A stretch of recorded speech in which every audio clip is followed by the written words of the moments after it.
Subscribe to my YouTube channel for deeply emotional, romantic, and mature stories that echo through your heart. Don't forget to like, share, and comment to support meaningful storytelling. The rain hammered against the office windows with an intensity that matched the storm brewing in Emma's chest. She stared at her computer screen, the quarterly reports blurring together, as her mind wandered to the conversation she'd overheard earlier. Her boss, Margaret Wellington, had been discussing her son's return from London after completing his master's degree. Emma had worked as Margaret's executive assistant for 3 years, and in all that time, she'd heard countless stories about Daniel, but had never met him. What she hadn't expected was for her heart to skip a beat when she finally did. It was nearly 8 in the evening when Emma finally shut down her computer. The office building had emptied hours ago, save for the security guard and herself. She'd stayed late to finish the presentation for tomorrow's board meeting, determined to prove her worth yet again. At 28, she'd climbed higher than most of her peers, but she still felt the constant pressure to excel, to be indispensable. The elevator dinged softly as she stepped inside, her heels clicking against the polished floor. She was exhausted, emotionally drained from another day of navigating corporate politics and managing her demanding boss's schedule.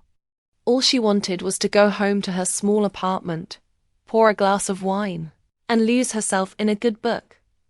But fate had other plans. As the elevator doors opened on the ground floor, Emma nearly collided with a tall figure entering the building.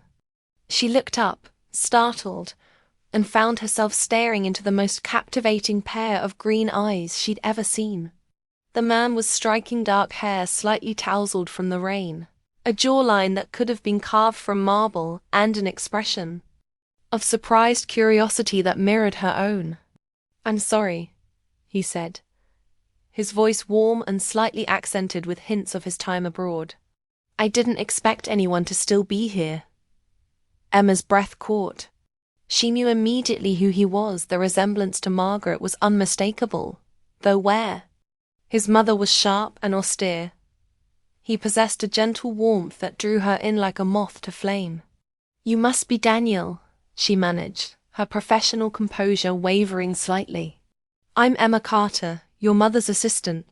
Recognition flickered across his features, followed by something else, something that made her pulse quicken.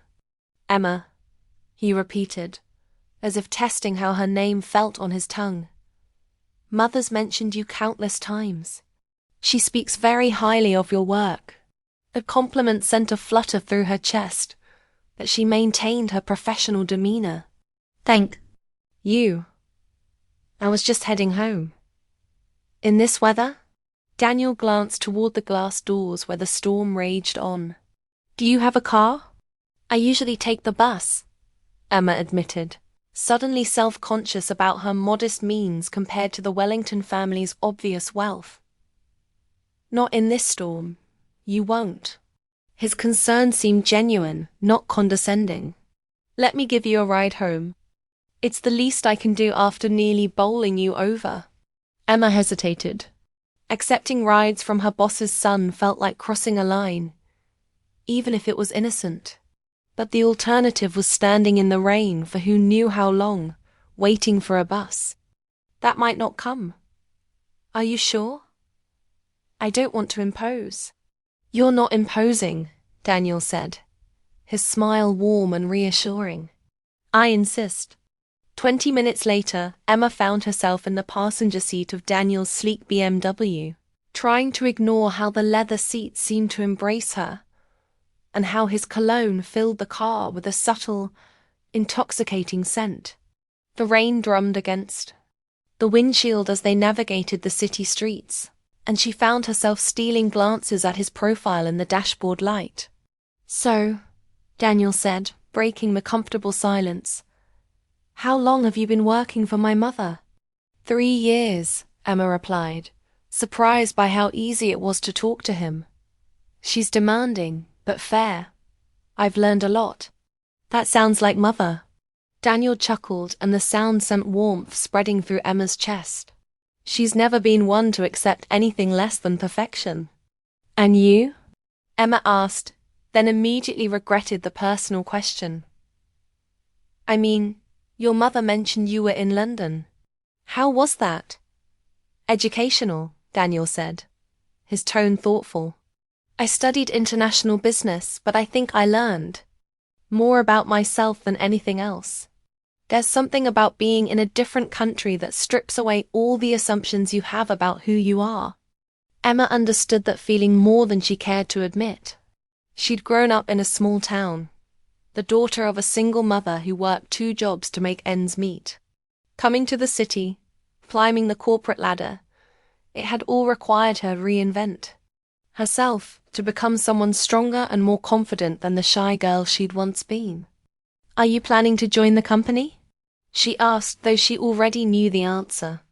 Margaret had been preparing for her son's eventual takeover for months.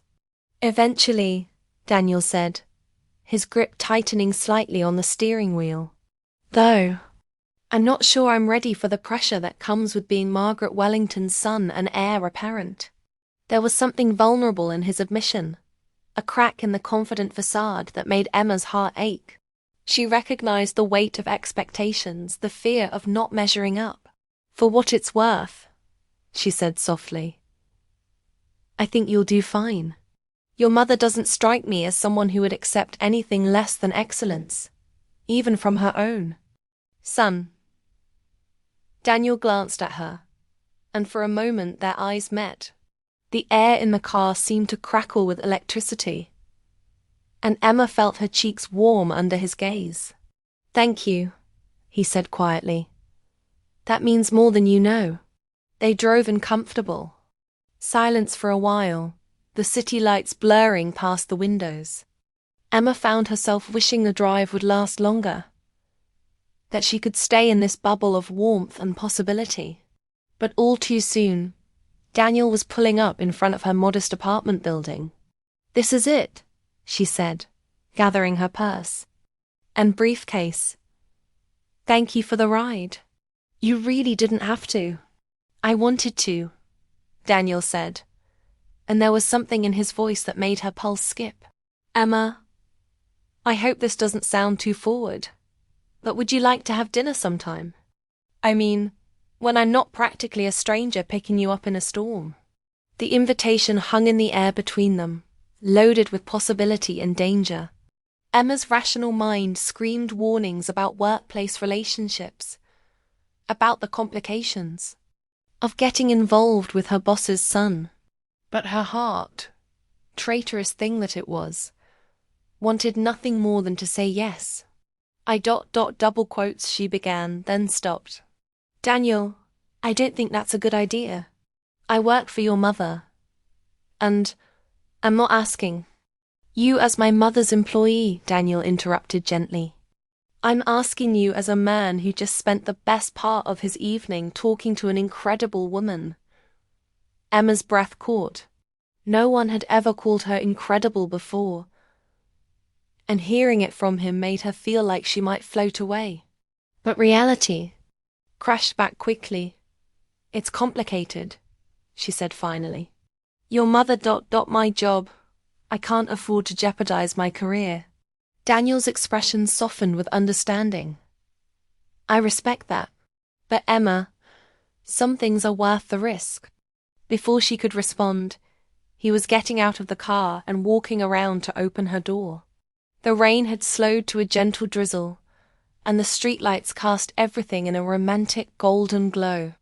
At least let me walk you to your door, he said, offering his arm. Emma took it, acutely aware of the strength in his muscles, the way he seemed to shelter her from the world just by being near. They walked slowly up the path to her building, neither wanting the moment to end. At her door, Emma turned to face him, and the space between them seemed to shrink. She could smell his cologne again, see the flecks of gold in his green eyes, feel the heat radiating from his body. Emma, he said softly, his voice barely above a whisper. I know this is complicated. I know there are 100 reasons why this is probably a terrible idea, but I can't stop thinking about what might happen if we ignore all those reasons and just T where this goes. Emma's heart hammered against her ribs. She knew she should say no, should thank him for the ride, and disappear into her apartment before she did something she'd regret. But standing there in the golden light, looking into his eyes, she felt something she hadn't experienced in years, the possibility of something real, something that could change everything. One dinner, she heard herself say, and immediately wondered if she'd lost her mind. But we have to be careful. Your mother can never know. Daniel's smile was brilliant, transforming his already handsome face into something that took her breath away. One dinner, he agreed. And Emma? Thank you for taking a chance. He leaned down then, and for a moment, Emma thought he might kiss her. Instead, he pressed a gentle kiss to her cheek, his lips warm against her skin. I'll call you, he whispered. And then he was walking away, leaving Emma standing in her doorway with her heart racing and her mind reeling as she watched his taillights disappear into the night. Emma realized that everything had changed. In the space of one car ride, one conversation, one moment of connection, her carefully ordered life had been turned upside down. She was falling for her boss's son, and there was no going back. The next morning arrived with crisp autumn air and the kind of golden sunlight that made everything seem possible. Emma stood in front of her closet, agonizing over what to wear. It was ridiculous. She'd been dressing for work for 3 years without a second thought. But now, knowing that Daniel might be in the office, every choice felt loaded with significance. She finally settled on a navy blue dress that was professional but flattering, paired with her favorite heels. As she applied her makeup, she caught sight of herself in the mirror and almost didn't recognize the woman staring back. There was something different about her eyes, a sparkle that hadn't been there before.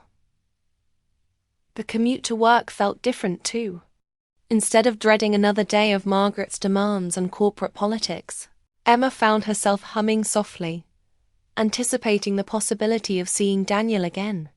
The memory of his voice, his smile, the way he'd looked at her, it all played on repeat in her mind like a favorite song. But the bubble of happiness burst the moment she walked into the office. Margaret Wellington was already at her desk, her steel grey hair pulled back in its usual severe bun, her expression thunderous.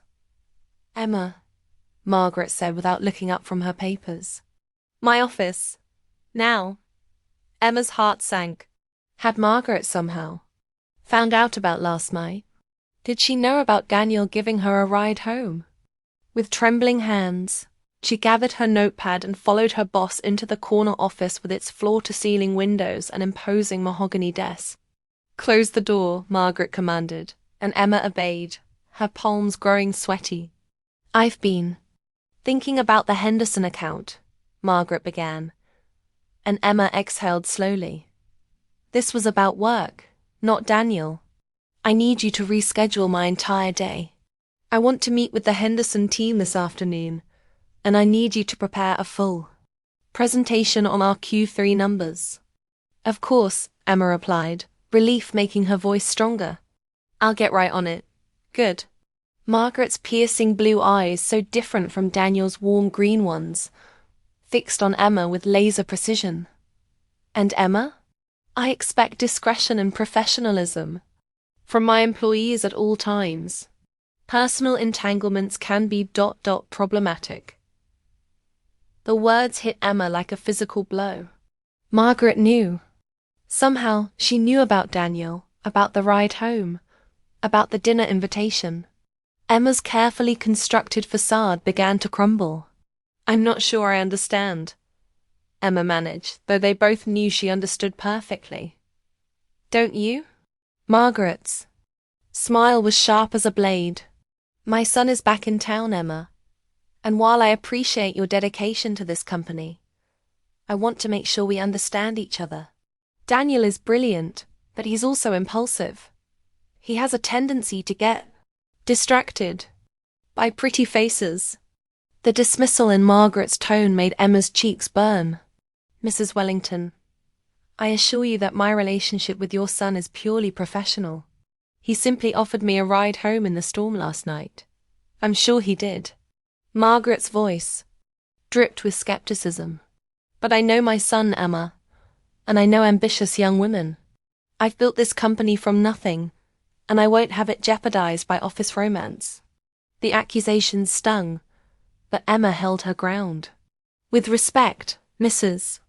Wellington, I've never given you any reason to question my professionalism or my motives. No, Margaret agreed. You haven't. Which is why I'm having this conversation with you now, before things go any further. Daniel will be joining the company next month as Vice President of International Development. He'll be working closely with several departments, and I need to know that I can count on you to maintain appropriate boundaries. Emma nodded, though every word felt like a stone in her chest. Of course, good. Margaret's expression softened slightly, but her eyes remained watchful. I hope you understand, Emma. I'm not trying to be cruel, but I've seen too many promising careers derailed by poor choices. You're too valuable to lose over something as fleeting as attraction.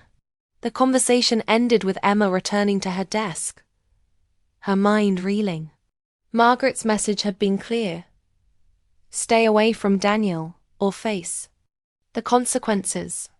But as Emma tried to focus on rescheduling meetings and preparing presentations, she couldn't shake the memory of the way Daniel had looked at her, the warmth in his voice when he'd called her incredible. Her phone buzzed with a text message, and Emma's heart skipped when she saw Daniel's name on the screen. Good morning, beautiful. I can't stop thinking about last night. Are you free for lunch today? Emma stared at the message, her thumb hovering over the keyboard. She could hear Margaret's warning echoing in her mind, could feel the weight of 3 years of hard work and sacrifice pressing down on her shoulders. That she could also remember the way Daniel had made her feel seen, valued, desired in a way that had nothing to do with her professional accomplishments. Before she could lose her nerve, she typed back, I'm sorry, but I don't think lunch is a good idea. Things are complicated at work. The response came quickly. What happened? Did my mother say something? Emma's hands shook as she typed. Please don't make this harder than it has to be. Her phone remained silent after that, and Emma threw herself into her work, trying to ignore the ache in her chest. But concentration proved impossible. Every time the elevator dinged, her heart jumped, hoping and dreading that it might be Daniel. Every time Margaret emerged from her office, Emma braced herself for another confrontation. By lunchtime, Emma was a wreck. She'd made 3 scheduling errors, spilled coffee on her keyboard, and snapped at 2 junior associates who didn't deserve her frustration. She was standing at the window in the break room, staring out at the city below, when she heard footsteps behind her. You look like you could use some fresh air. Emma turned to find Daniel standing in the doorway, his expression concerned. He'd changed from the casual clothes he'd worn the night before into a perfectly tailored suit that made him look every inch the executive he was destined to become. What are you doing here? She asked, glancing around nervously. I came to see my mother, Daniel said, stepping into the room and closing the door behind him. But I was hoping I'd run into you. Emma, what happened this morning? Your text. Your mother made her position very clear, Emma said, unable to meet his eyes. She warned me about getting involved with you. Daniel's jaw tightened. She had no right to do that. She had every right, Emma replied, finally looking at him. I'm her employee, Daniel. This is my career, my livelihood. I can't afford to cross her. So that's it. Daniel's voice was quiet, but Emma could hear the hurt beneath the calm facade. You're just going to let her dictate your personal life? It's not that simple, Emma said, her voice breaking slightly. You don't understand what it's like to have everything you've worked for hanging by a thread. This job, this company, it's everything to me. I can't lose it over a dinner date. Daniel stepped closer, and Emma could smell his cologne again, could see the flecks of gold in his green eyes. What if it's not just a dinner date? What if it's the beginning of something that could change both our lives? Emma's heart clenched. Then that makes it even more dangerous. Emma. Daniel's voice was soft, pleading, look at me. She did, and immediately regretted it. The intensity in his gaze made her knees weak, made her want to forget about job security and professional boundaries and everything else that had seemed so important an hour ago. I know this is complicated, Daniel continued. I know my mother can be difficult, but I also know that what happened between us last night was real. You felt it too, didn't you? That connection? Emma nodded, not trusting her voice. Then, don't let her take that away from us, Daniel said, reaching out to touch her cheek. Don't let fear keep you from something that could be amazing. For a moment, Emma leaned into his touch, allowing herself to imagine what it would be like to say yes, to take the risk, to follow her heart instead of her head. But then reality crashed back and she stepped away. I can't, she whispered. I'm sorry, Daniel, but I can't. The pain in his eyes was almost unbearable, but Emma forced herself to walk past him toward the door. She had to get back to work, had to pretend that her heart wasn't breaking with every step. Emma. Daniel called after her, and she paused with her hand on the doorknob. This isn't over. I won't give up on us that easily. Emma closed her eyes, fighting back tears.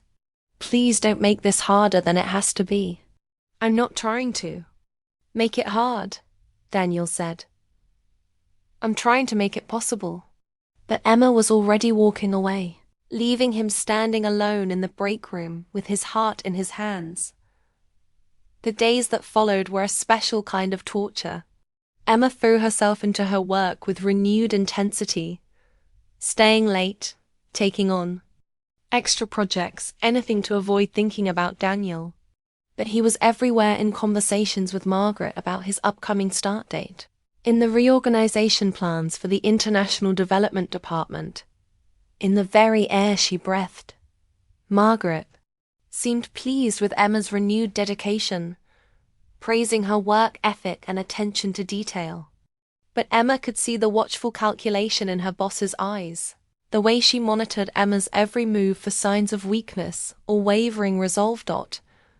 It was during one of these late nights, when Emma was alone in the office reviewing contracts, that she heard the soft ding of the elevator. She looked up to see Daniel stepping out, and her heart immediately began to race. You're working late again, he observed, walking over to her desk. Someone has to, Emma replied, not looking up from her papers. Your mother's expecting the Morrison contract review first thing tomorrow. Emma. Daniel's voice was gentle but firm. Look at me. She did and immediately regretted it. He looked tired, she realized, as if he hadn't been sleeping well. There, with shadows under his eyes, and his usually perfect hair was slightly disheveled. You can't avoid me forever, he said. I'm not avoiding you, Emma lied. I'm working. It's been a week, Daniel pointed out. A week since you've returned my calls, answered my texts, or even acknowledged my existence when we pass in the hallway. Emma's chest tightened. I told you it's complicated. No, Daniel said, moving closer to her desk. What's complicated is pretending that what we have doesn't exist. What's complicated is watching you work yourself to exhaustion because you're trying to prove something to my mother. I'm not trying to prove anything, Emma protested. but even she could hear the lie in her voice. "Aren't you?" Daniel challenged. "You're killing yourself to show her that you're the perfect employee, that you can be trusted to put the company above everything else, including your own happiness." Emma stood up abruptly, anger flashing in her eyes. "You don't understand. You've never had to fight for anything in your life. You were born into wealth and privilege, and now you're being handed a VP position without having to prove yourself. Some of us have to work for what we have." The words were out before she could stop them, and Emma immediately regretted the hurt that flashed across Daniel's face. But she was tired of pretending, tired of the constant tension, tired of feeling like she was caught between two impossible choices. "You're right," Daniel said quietly. "I've been privileged. I've never had to worry about my next meal or whether I could afford rent. But don't assume that means I don't understand struggle, Emma. Do you know what it's like to live your entire life knowing that everything you achieve will be questioned? That people will always wonder if you earned it, or if it was just handed to you because of your last name?" Emma felt a pang of guilt. She'd never considered that perspective before. "I've spent years trying to prove myself," Daniel continued. "First at university, then in London, and now here. I got my MBA from Oxford, Emma. I graduated summa cum laude. I spent 2 years working for a competing firm in London under a different name, climbing the ranks without anyone knowing who my mother was. I've earned my place here, even if no one will ever believe it."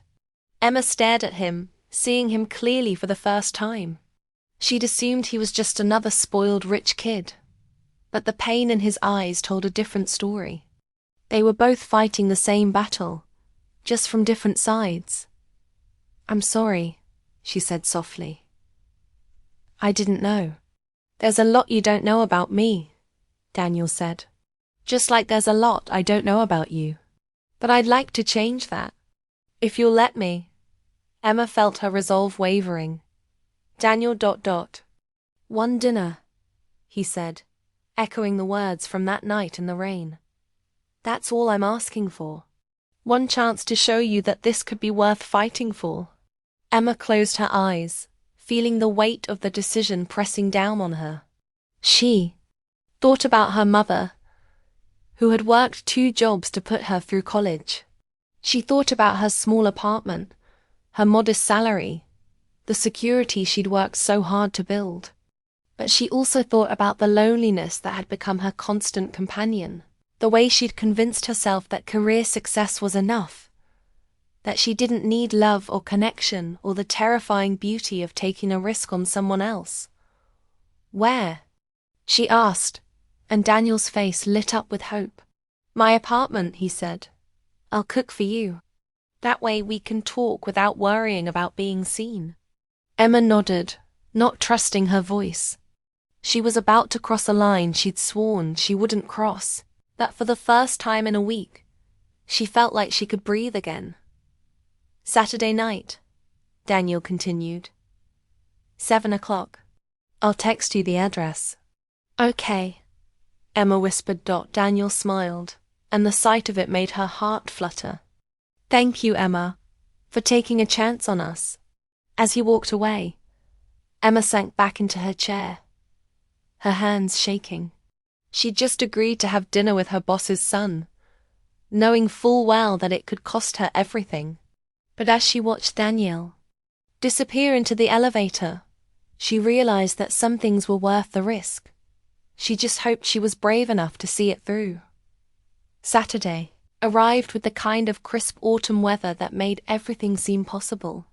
Emma changed her outfit 3 times before settling on a simple black dress that was elegant without being too formal. She told herself it was just dinner, just a conversation between 2 adults who happened to work in the same building. But her racing heart knew better. Daniel's apartment was in one of the city's most exclusive neighborhoods, a converted warehouse with floor-to-ceiling windows and exposed brick walls. Emma felt a moment of intimidation as she stood in the lobby. suddenly aware of the gulf between their backgrounds. But when Daniel opened the door, all her nervousness melted away. He was wearing jeans and a casual button-down shirt, and he looked more relaxed than she'd ever seen him. The formal executive mask was gone, replaced by something warmer and more genuine. "You look beautiful," he said, his eyes taking her in with an appreciation that made her blush. "Thank you," Emma replied, stepping into the apartment. "This is... wow." The space was stunning but comfortable, with modern furniture mixed with antique pieces that spoke of travels and personal history. The kitchen was open to the living area, and Emma could smell something delicious cooking. "I hope you're hungry," Daniel said, leading her to the kitchen. "I may have gone a little overboard," Emma laughed, the sound surprising them both. "What did you make?" "Coq au vin," Daniel said, looking slightly embarrassed. "I learned to cook when I was in London. My flatmate was French, and he took it upon himself to educate me in the culinary arts." "It smells amazing," Emma said, and she meant it. The apartment was filled with the rich scents of wine and herbs, and she could see the care he'd put into the preparation. "Wine?" Daniel asked, holding up a bottle of red. "Please," Emma said, accepting the glass he offered. Their fingers brushed as she took it, and she felt that familiar spark of electricity. As Daniel moved around the kitchen, putting the finishing touches on dinner, Emma found herself relaxing for the first time in days. This wasn't the intimidating executive or the boss's son. This was just Daniel, cooking for her, making her laugh with stories about his disastrous early attempts at French cuisine. "So," Emma said, settling onto a bar stool at the kitchen island, "tell me about London. What was it really like?" Daniel's expression grew thoughtful as he stirred the sauce. "Liberating, I suppose. For the first time in my life, I wasn't Margaret Wellington's son. I was just another graduate student trying to figure out his place in the world." "Did you like it? Being anonymous?" "More than I expected," Daniel admitted. "I could fail without it reflecting on the family name. I could succeed, and know it was because of my own efforts. It was freeing." Emma understood that feeling. She'd experienced something similar when she'd first moved to the city, leaving behind her small-town roots and the expectations that came with them. "Is that why you stayed away for so long?" she asked. Daniel nodded, his hands pausing in their work. "I kept finding excuses to extend my stay. Another internship, another project, another reason to avoid coming home and facing ... all of this. But you came back." "I had to," Daniel said, meeting her eyes. "Mother needed me. The company needed me. And honestly, I was running out of reasons to stay away." Emma took a sip of wine, considering his words. "Do you regret it, coming back?" "I did," Daniel said softly. "Until I met you." The words hung in the air between them, loaded with meaning. Emma felt her cheeks warm, but she didn't look away. Daniel ... "I know," he said quickly. "I know this is complicated. I know my mother made her position clear. But Emma, I can't pretend that what I feel for you is just attraction or curiosity. From the moment I saw you in that elevator, something changed for me." Emma's heart pounded. "You barely know me." "Then tell me," Daniel sighed, moving closer. "Tell me about the girl who worked her way up from assistant to indispensable right hand. Tell me about the woman who stays late every night, because she cares more about doing the job right than watching the clock. Tell me about Emma Carter, not Margaret Wellington's employee." Emma was quiet for a long moment, surprised by the intensity of his interest. Most people saw her professional facade and assumed that was all there was. But Daniel was asking for more, asking for the parts of herself she kept hidden. "I grew up in a small town in Ohio," she began slowly. "My mother was a single parent, worked 2 jobs to keep us afloat. I was the scholarship kid, the one who had to be twice as good to get half the recognition. Daniel listened intently, his attention complete and focused. I came to the city with nothing but a college degree and a determination to prove that I belonged, Emma continued. Your mother gave me a chance when no one else would. She saw something in me, believed in me when I didn't believe in myself. And now you feel like you owe her your entire life, Daniel said, understanding dawning in his eyes. Emma nodded. She saved me, Daniel. I was about to give up, to go back home and accept that I wasn't cut out for this world. Then she hired me, and everything changed. That doesn't mean you have to sacrifice your happiness for her approval, Daniel said gently. You've more than repaid whatever debt you think you owe her. Have I? Emma asked, vulnerability creeping into her voice. Sometimes I feel like I'm still that scared girl from Ohio, pretending to be someone I'm not. Daniel reached across the counter and took her hand, his thumb tracing gentle circles on her skin. You're not pretending, Emma. You're exactly who. You're supposed to be strong, intelligent, compassionate. My mother saw that in you, but she didn't create it. It was already there. Emma felt tears prick her eyes at his words. No one had ever seen her so clearly before, had ever made her feel so valued for who she was rather than what she could do. The timer's going off, she said, trying to lighten the mood before she did something foolish like cry. Daniel smiled and turned to check the stove. Perfect timing. I hope you're hungry. Dinner was a revelation. The food was delicious, but more than that, the conversation flowed like water. They talked about everything: books, movies, travel, dreams they'd never shared with anyone else. Emma found herself laughing more than she had in months, her professional mask completely forgotten. I have a confession, Daniel said as they shared dessert on the couch, the city lights twinkling beyond the windows. What's that? Emma asked, curled up beside him with her feet tucked under her. I used to have a crush on you, Daniel said, his cheeks slightly pink. Before I even met you. Mother would talk about her brilliant assistant, and I used to wonder what you were like. Emma nearly choked on her wine. You're kidding. Not at all, Daniel said, his eyes twinkling with mischief. I used to make excuses to call the office, just to hear your voice. You have a lovely phone voice, by the way. I can't believe you just admitted that, Emma said, laughing. I'm full of surprises, Daniel said, his expression growing more serious. Emma, I need you to know something.